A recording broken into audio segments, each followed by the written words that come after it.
සෑම බුදුරජාණන් වහන්සේ නමක් ලෞතර බුද්ධත්වයේ ලැබුවට පස්සේ වජ්‍රාසනයේ මත දවස් 7ක් එක දිගට වැඩි. ඒක හැම බුදුරජාණන් වහන්සේටම සාධාරණයි. හේතුව මේ වජ්‍රාසනය තමයි මේ ලෝකේ පහළ වෙන අති සුවිශේෂීම ආසනය. වජ්‍ර කියලා කියන්නේ දියමන්ති වලට. මාණික්‍යමය ආසනය. බුදුරජාණන් වහන්සේගේ ශරීර ප්‍රමාණයේ හැටියට මේ ආසනයේ ප්‍රමාණය වෙනස් වෙනවා. මෙවන් ආසනයක් මත මහ බෝසතාණන් වහන්සේ හැර වෙන කාටවත් වැඩ ඉන්න බෑ. ඒ සුදුසු වෙලාවට මහ පොළොවේ නාභිය පලාගෙන මේ ආසනය මතුවේ. වෙන කවුරුවත් වෙන්නේ මතුවෙන්නේ නැහැ. සුදුසු පාරමිතා පුරලා ඉවර කරලා ඉන්න. මොකද්ද මේ මහ පොළොවේ නාභිය කියලා කියන්නේ? මහා කල්පයේ ඇති වෙලා ලෝකේ විනාශ වෙනකොට, මහා කල්පේ විනාශ වෙන්න යනකොට අන්තිමටම විනාශ වෙන තැන. ඒ තමයි මේ මහ පොළොවේ ශක්තිමත්ම තැන. නැවත සක්වල හට ගන්නකොට මුලින්ම මතුවෙන තැන. අන්තිමටම වෙනසෙන තැන, මුලින්ම හට ගන්න තැන. එතන තමයි මහ පොළොවේ නාභිය ශක්තිමත්. අපි ජීවත් වෙන ලෝකේ එතන කොතන වෙන්නේ? ධර්මයේ සඳහන් කරනවා ඒ වෙන කිසි තැනක් නෙමෙයි. ගයාවේ බෝධින් වහන්සේ පිහිටලා තියෙන්නේ ඒ නාභි මණ්ඩලයේ මතයි. විශ්වයේ පහළ වුණාද යම් තාක් බුදුරජාණන් වහන්සේලා, උන්වහන්සේලා සියලු දෙනාම බුද්ධත්වයේ ලබන්නේ එතන. අනාගතේ පහළ වෙනවද යම් තාක් ප්‍රමාණයක් සියලු දෙනාම බුදු වෙන්නේ එතනයි. මොකද හැම බෝධිසත්වයන් වහන්සේ නමක්ම ලෞතර බුද්ධත්වයේ ලබන්නේ සමාධීන් කෝටි ලක්ෂ 24කට සමවදින. සමාධීන් කෝටි ලක්ෂ 24ක් කියලා කියහම මේ කෝටි ලක්ෂ 24ක් සමාධීන්ට සමවදින්නේ මාස ගාණක් ගත කරනවා. සුළු කාලයක් තුල ඊටාම වේගෙන් සමවදිනවා. සඳහන් කරනවා ඒ සමාධීන්ට සමවදින වේගය කොයිතරම්ද මේ මහ පොළොවේ වෙන තැනක උත්සාහ කළොත් ලෝකේ විනාශ වෙනවා.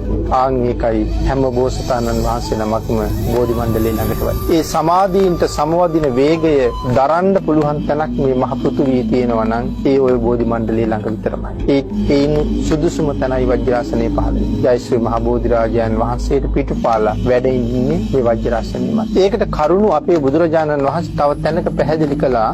සවැත් නුවර ආනන්ද අග්‍ර උපස්ථායකයන් වහන්සේගේ මූලිකත්වයෙන් බෝධින් වහන්සේ නමක් රෝපණය කළා. ජේතවනාරාම. අදත් අපි කතා කරනවා ආනන්ද බෝධිය කියලා. බෝධින් වහන්සේ රෝපණය කරනකොටම ආශ්චර්යමත් කරුණු කීපයක් සිද්ධ වුණා. එයින් ප්‍රීතියටපත් වෙච්ච ආනන්ද ස්වාමින් වහන්සේ බුදුරජාණන් වහන්සේට ආරාධනාවක් කළා. ස්වාමීනි භාග්‍යතුන් වහන්සේ එදා ගයාවේ බෝධි මූලයේ ළඟ යම්සේ භාග්‍යතුන් වහන්සේ වැඩ හිටියද ස්වාමීනි ආන් ඒ විදිහටම මේ බෝධින් වහන්සේ ළඟ අපිට අනුකම්පාවෙන් වැඩ ඉඳලා බෝධින් වහන්සේ තවත් පූජනීය වස්තුවක් කරන්න කියලා. ඒ වෙලාවේ බුදුරජාණන් වහන්සේ පැහැදිලි කළ ආනන්ද යම් දවසක ගයාවේ බෝධින් වහන්සේ මුල වැඩ හිටියද ඒ විදිහට ආයේ මේ ලෝකෙ කිසි තැනක වැඩ ඉන්න බෑ කියලා. එතන විතරයි එහෙම වැඩ ඉන්න පුළුවන් කියලා. ඒ කාරණාවිනුත් මේ කරුණ කියනවා. එහෙනම් මහ පොළොවේ නාභිය. එතන තමයි වජ්‍රාසනයේ පහළ වෙන්නේ. මේ ආසනයේ මත දවස් 7ක් එක දිගට වැඩේ. පින්නතුනි මේ ආසනයේ උඩ වාඩි වෙන්න කොයි තරම්නම් සංසාරේ දුක් විඳද.